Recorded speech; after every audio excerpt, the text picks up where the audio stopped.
Students, पिछले exercise 13.4 का theory हम लोगों ने पढ़ा, एक्सरसाइज किया। उसमें आपको प्रोबेबिलिटी डिस्ट्रीब्यूशन के बारे में बताए और mean, variance, standard deviation, probability distribution का कैसे निकलता है सब पे बात किए। कुछ एग्जांपल्स भी सब पे बनवाए। इस वीडियो लेक्चर में 13.5 बाइनोमियल डिस्ट्रीब्यूशन पे आधारित बात करना है। वो था प्रोबेबिलिटी डिस्ट्रीब्यूशन और इसमें बाइनोमियल डिस्ट्रीब्यूशन की बात करना है। ठीक है, 11th क्लास में बाइनोमियल थ्योरम पढ़ना था, उसी पे आधारित एक छोटा सा फॉर्मूला यहाँ पर मिलेगा और बाइनोमियल डिस्ट्रीब्यूशन से कैसे हम प्रोबेबिलिटी निकालते हैं, मीन कैसे निकालते हैं, स्टैंडर्ड डेविएशन कैसे निकालते हैं, वेरिएंस कैसे निकालते हैं, इन सभी बातों को इस एक्सरसाइज 13.5 में स्टडी करना है, पढ़ना है। तो पहला हेडिंग दिया है probability function of binomial distribution. द्विपद बंटन, बाइनोमियल मतलब द्विपद होता है, द्विपद बंटन या वितरण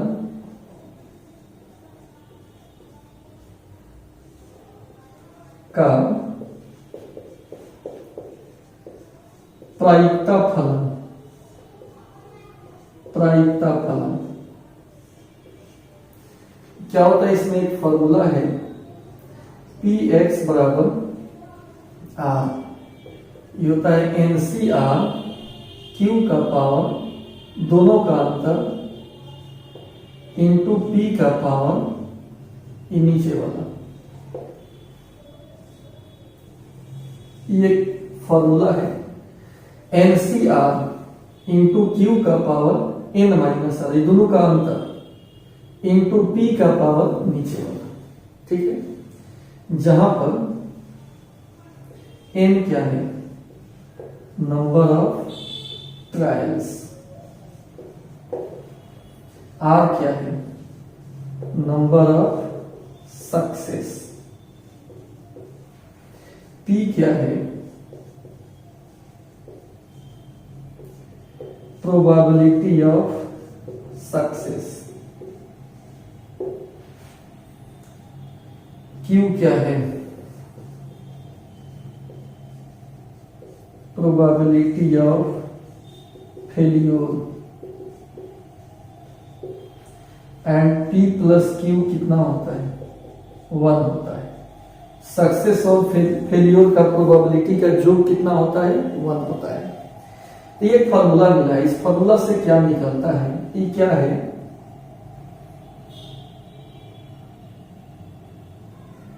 ये है आपका probability of R success in N trials.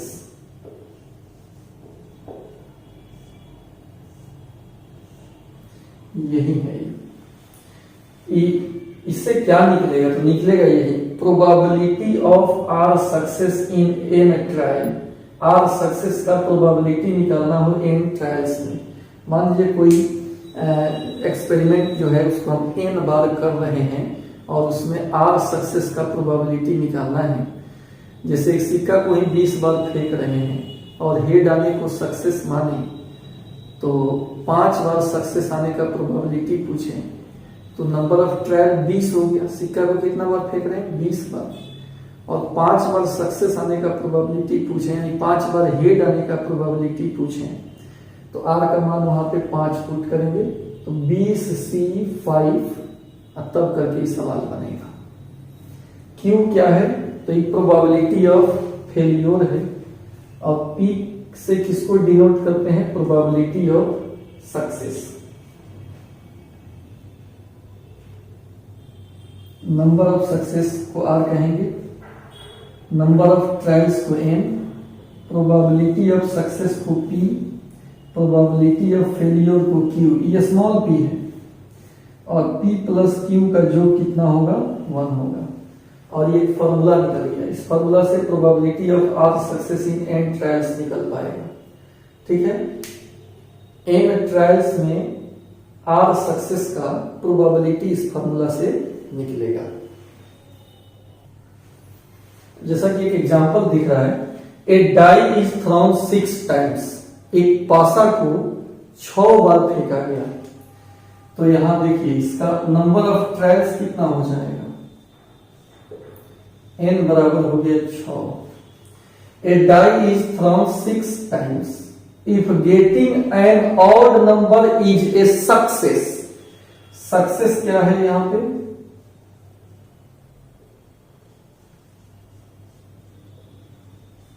Getting an odd number, ये हमारा सक्सेस है। तो इसका प्रोबेबिलिटी, इसको P से सूचित करते हैं, सक्सेस के प्रोबेबिलिटी को। ऑड नंबर आने का प्रोबेबिलिटी बताओ। ऑड नंबर पासा पे कौन कौन होता है, 1 3 5, 3 को होता है। टोटल फलक कितना है, 6 है। 3/6 1/2। क्यों निकालेंगे फेलियर का, तो सक्सेस को 1 में से घटा लेंगे, 1/2 हो जाएगा ना।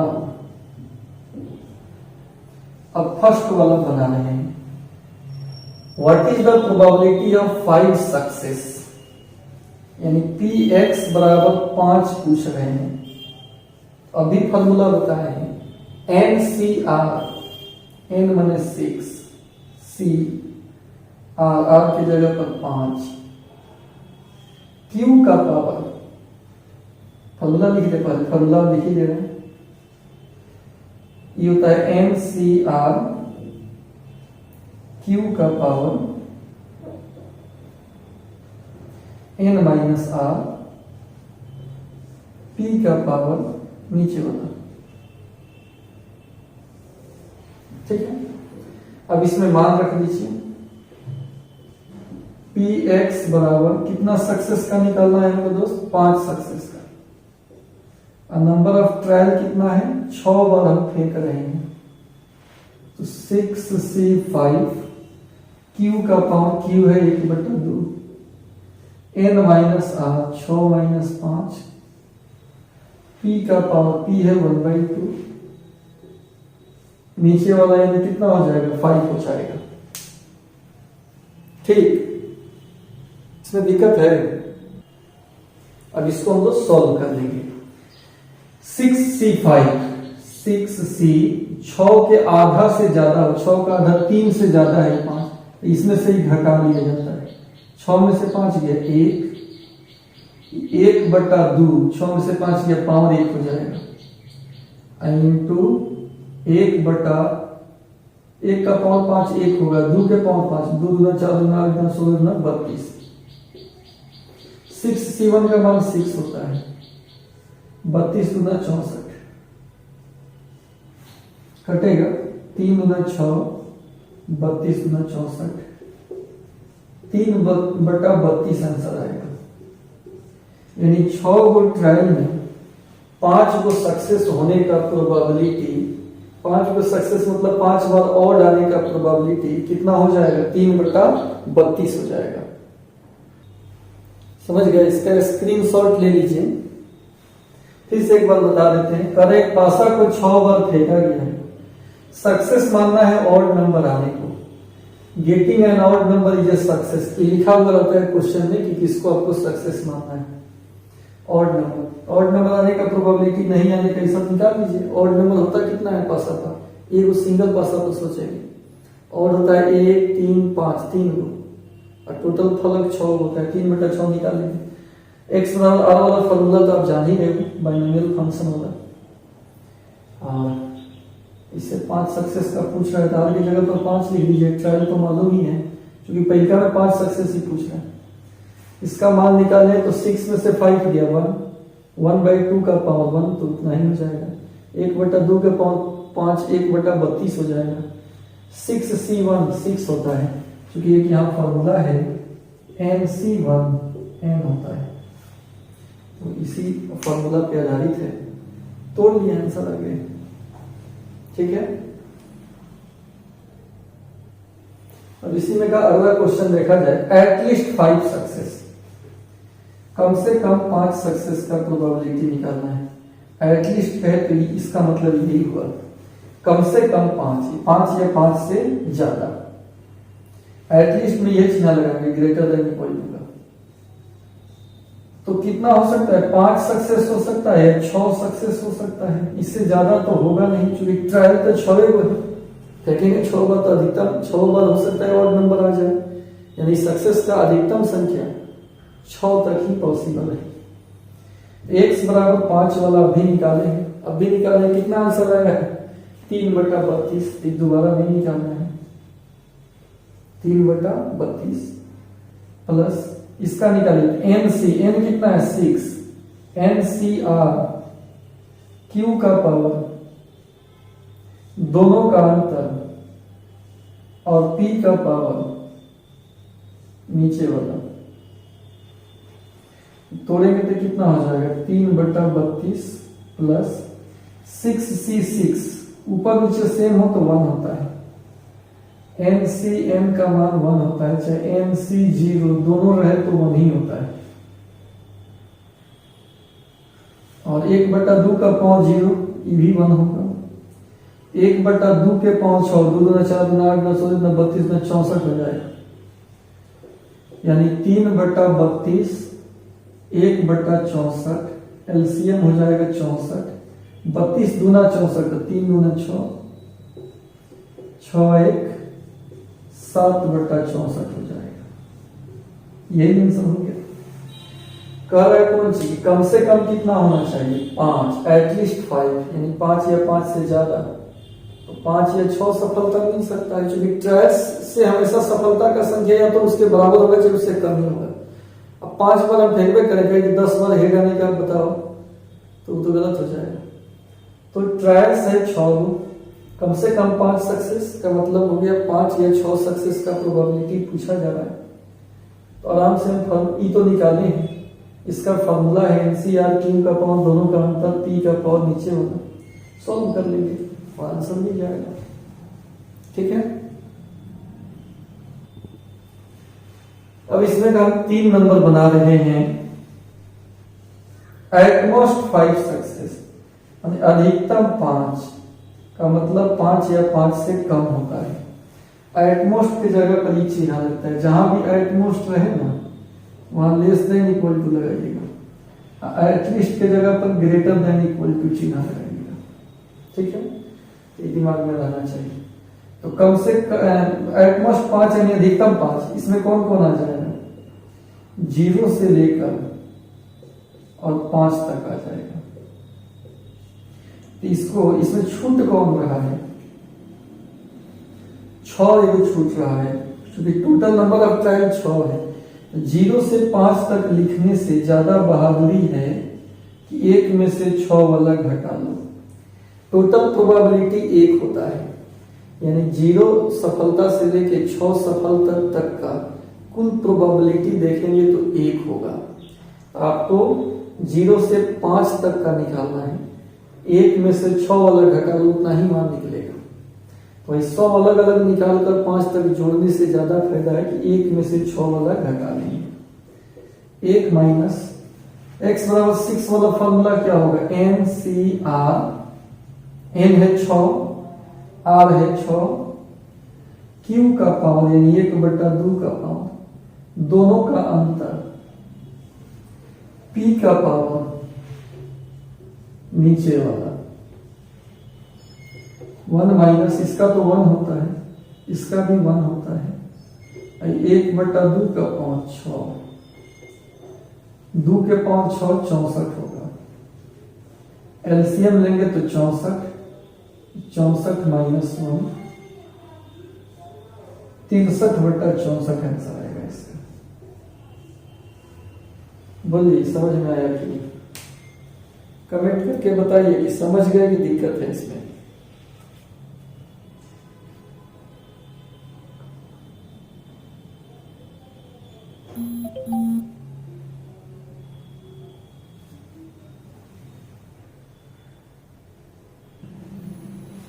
अभी क्वेश्चन को देखते हैं, इसमें कह रहा है find the probability of getting 5 exactly twice in 7 throw of a die.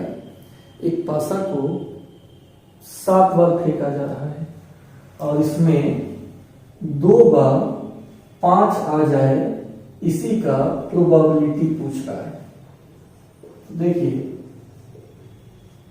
यहां पर n कितना हो गया, नंबर ऑफ ट्राइस 7 बार फेंका जा रहा है और 5 एग्जैक्टली 2 बार आ गए, तो सक्सेस मान लेते हैं गेटिंग ए 5 को। अच्छा, इसका प्रोबेबिलिटी कितना हो जाएगा, 5 आने का प्रायिकता कितना हो जाएगा। पासा पर 6 गो फलक होता है, उसमें से एक 5 आने का प्रोबेबिलिटी 1/6 हो जाएगा। क्यू निकालेंगे तो 1 में से घट जाएगा, 6 में से क्या 5/6।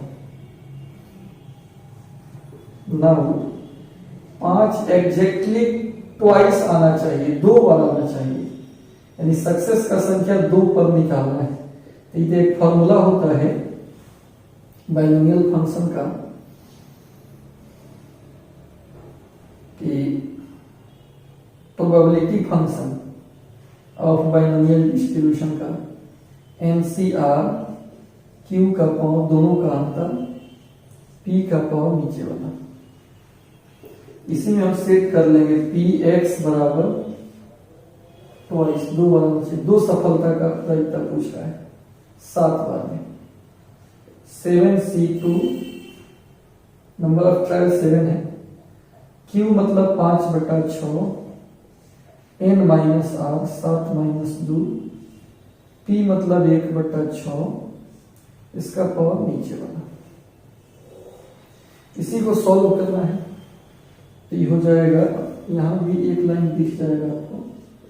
7C2 5/6 का पावर 7 में से 2 गया 5, 1/6 का होल स्क्वायर। अब हम इसको तोड़ भी सकते हैं या इतना पर भी आंसर छोड़ सकते हैं। 7C2 को तोड़ना हो, 7 को 2 बार घटते क्रम में, और नीचे 2 को 1 बना देना है घटाते घटाते। फिर 5/6 का पावर 5, 1/36, 6 का स्क्वायर 36, 6 36 हो जाएगा। 7/6 दूना 12, 5/6 का पावर 5, इतने पर आंसर छोड़ दीजिएगा, कटने वाला तो है नहीं। ठीक है, थोड़ा सा कैलकुलेशन करके या यहाँ पर भी आंसर आप छोड़ सकते हो एग्जाम में। ऑब्जेक्टिव रहेगा तब तो आंसर मिलाना पड़ेगा, तो उस हिसाब से आंसर मिला लेंगे, इसमें कहीं दिक्कत नहीं होना चाहिए। बाइनोमियल डिस्ट्रीब्यूशन या प्रोबेबिलिटी डिस्ट्रीब्यूशन इसको बोल सकते हैं। प्रोबेबिलिटी डिस्ट्रीब्यूशन ये तो पहले पढ़े ही हैं, वही चीज है। बाइनोमियल फंक्शन जो होता है ना, उसी का इसमें यूज करेंगे, बाकी सब सेम वही है। उसमें भी x और px लेकर लिखते थे, यहां भी वैसे ही लिखाएगा x और px। 0 1 2 वेरिएबल है n, और फर्क इसमें होगा कि यहाँ ई फॉर्मूला लिखना होगा बाइनोमियल वाला, यानी इसमें क्या भराएगा, मतलब थोड़ा सा ही जगह लेगा ज्यादा। तो क्या होता है, NC0 Q का पावर दोनों का अंतर P का पावर नीचे वाला। इसके लिए लिखेंगे 1 के लिए NC1 Q का पावर दोनों का अंतर P का पावर नीचे वाला। ऐसे ही NCN Q का पावर दोनों का अंतर P का पावर नीचे वाला। ये हो गया हमारा बाइनोमियल डिस्ट्रीब्यूशन। अब इसमें भी मीन, तो मीन तो हम पहले पढ़े हैं, सिग्मा xi pi, इसको गुना करके यानी x1 p1 x2 p2 plus dot dot, ये तो हम पढ़ाए हैं। सबको जोड़ेंगे तो कितना आता है, एनपी आता है। तो मीन का ईवी फॉर्मूला आपको याद रखना है और मीन का ईवी याद रखना है। मीन को हम लोग म्यू से सूचित करते हैं, ठीक है। तो प्रीवियस प्रोबेबिलिटी डिस्ट्रीब्यूशन, जब प्रीवियस आपको एक्सरसाइज पढ़ाए हैं 13.4, उसमें यही फॉर्मूला पढ़ाए हैं। इसी फॉर्मूला का यूज करके एक नया यहां से निकल गया कि म्यू बराबर एनपी भी हो सकता है, ये मीन हो गया। वेरिएंस ऑफ एक्स शॉर्टकट में बोलते हैं। ये आपको बताए हैं कि EX² माइनस EX का होल स्क्वायर, ये तो हम बताए ही हैं। इसके अलावा एक और यहां पे आपको आ जाएगा फॉर्मूला NPQ, इसलिए वेरिएंस ऑफ एक्स NPQ हो जाएगा इस एक्सरसाइज के लिए। किस तरह यहां पे चेंज हुआ है, सबको जोड़ने पे सबका गुना का मान रखकर लंबा चौड़ा जोड़ने पे ही आता है, वैसे ही वेरिएंस आएगा। और स्टैंडर्ड डेविएशन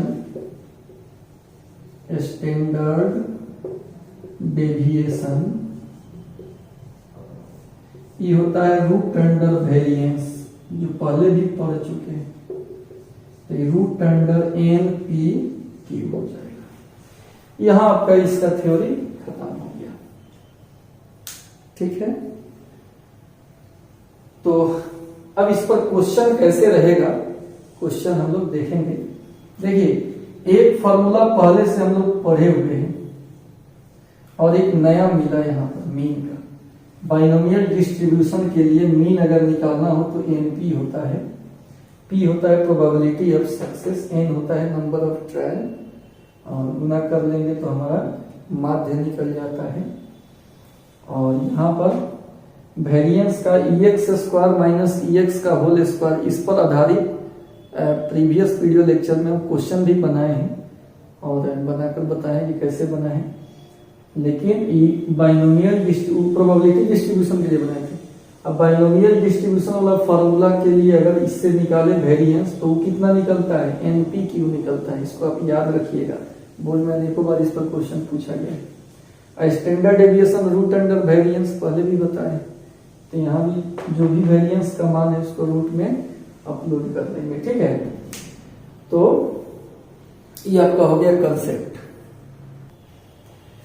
जैसे क्वेश्चन है, find the mean variance and standard deviation of number of heads when 4 coins are tossed. 4 सिक्का को उछाला जा रहा है, तो मीन वेरिएंस और स्टैंडर्ड डेविएशन बताना है। तो जिस तरह से 13.4 में क्वेश्चन एक बनाए थे आपको, मीन वेरिएंस स्टैंडर्ड डेविएशन, उससे भी बनाएंगे तो बनेगा, लेकिन बहुत लंबा होगा। तो आज जो हम लोग मीन और वेरिएंस स्टैंडर्ड डेविएशन का फॉर्मूला सीखे हैं कि मीन हो जाएगा NP, उसके बाद वेरिएंस हो जाएगा NPQ, और वेरिएंस हो जाएगा, स्टैंडर्ड डेविएशन हो जाएगा रूट अंडर NPQ। इसी तीनों फॉर्मूला से इसको बनाने का प्रयास करेंगे और उससे बन जाएगा, आसानी से बनेगा। देखिए सॉल्यूशन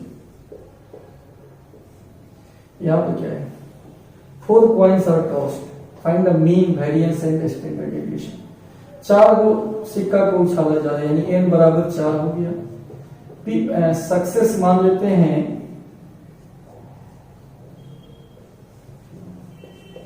गेटिंग ए हेड, तो number of heads, number of heads का आपको कौन सी बताना है, मीन बताना है, वेरिएंस बताना है और स्टैंडर्ड डेविएशन बताना है। तो हेड आने का प्रोबेबिलिटी कितना हो जाएगा, 1/2। हेड नहीं आने का यानी 1/2।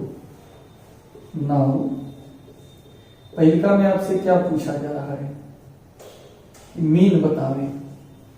पहिलका में आपसे पूछा जा रहा है मीन बतावे।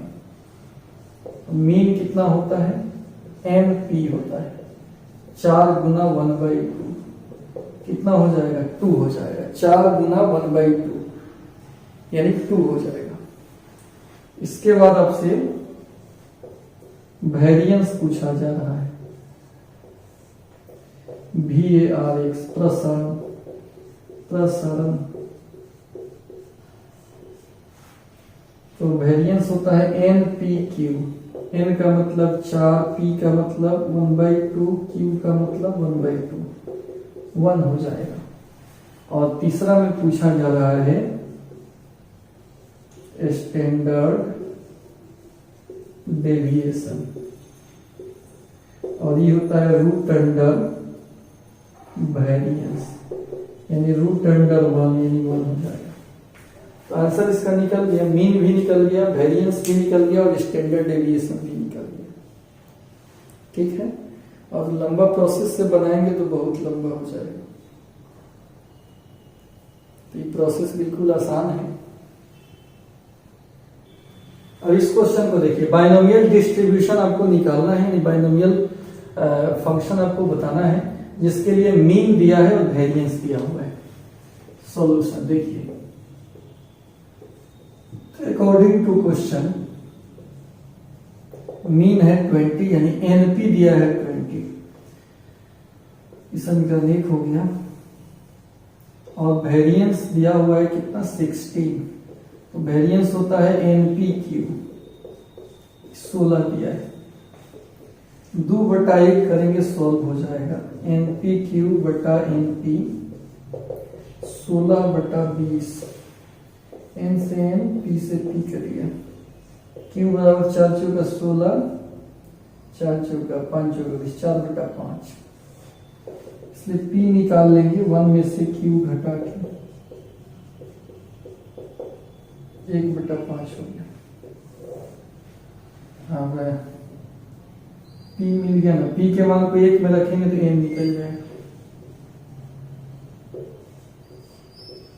एन पी बराबर 20, पी 1/5 है, एन बराबर 100 हो गया। नाउ फॉर्मूला क्या होता है, पी एक्स बराबर एन, पी एक्स बराबर R, N C R, Q का पावर दोनों का अंतर और पी के पावर नीचे वाला। एन हो गया 100, सी आर हो गया कितना, आर तो आर ही रहेगा। क्यू मालूम है 4/5 और पी भी मालूम है 1/5। इतना माइनस इतना होता है और क्यू का पावर नीचे वाला दिखाता है। यही आंसर हो जाएगा, इतना ही आंसर आपका दिया हुआ है।